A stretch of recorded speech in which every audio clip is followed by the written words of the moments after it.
We are here today in the wonderful Cavendish Hall in Thurston, and we are graced by internationally bestselling author Louise Candlish. Hello. Thank you for joining us.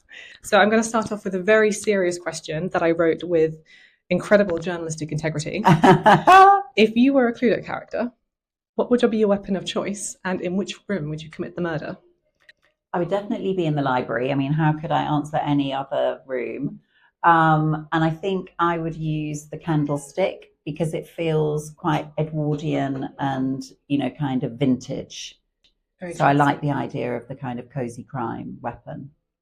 If A Neighbour's Guide to Murder was optioned for TV or film, who would you like to see starring as the main cast? Well, the main character is Gwen. She's the narrator, and the audiobook was narrated by the actor Greta Scacchi, who for many decades we've all been pronouncing Scacchi. She did such an incredible job that I would like her to play Gwen on TV. I just can't imagine anyone else now. She is Gwen. So we recently shared our most popular library books of 2025, and almost all of them were crime and thriller. So we're asking, why do people love crime? Well, I think first of all, you've got the fact that they are compulsive page turners. And I think that, in a distracted age, we do need to be gripped instantly by a book. And so, you generally get that with crime and thrillers.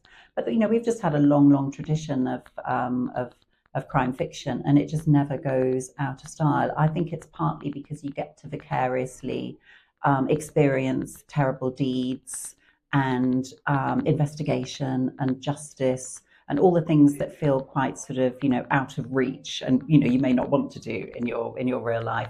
You can do it through the characters and through the plot.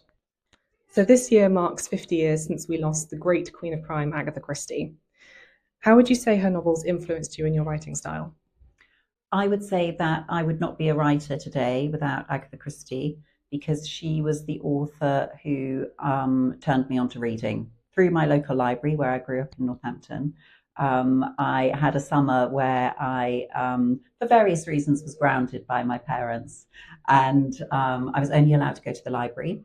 And that summer, I read, I think, all of Agatha Christie's detective novels. I read all of the Poirots, all of the Miss Marples, all of the Tommy and Tuppences, and was completely hooked. And I think that unlocked not only a love of reading, but a kind of desire to write as well. What is the best thing about libraries? Oh my God, well, there's so many things. Obviously, the fact that you can read any number of great books for free. I mean, that's incredible in this day and age. Nothing comes for free. But I love it as a sort of community. I really love doing events in libraries, and I also like taking my laptop and writing in libraries. I just think it has that kind of very relaxed, welcoming vibe. But at the heart of it is obviously books. I know we do all sorts of events now in libraries, but at the heart of it, it's about going and browsing the shelves, seeing if the book you're on a wait list for has come in, and just leaving with that pile of books, knowing that your time will be well spent before you return. Do you have a message for your readers here in Suffolk?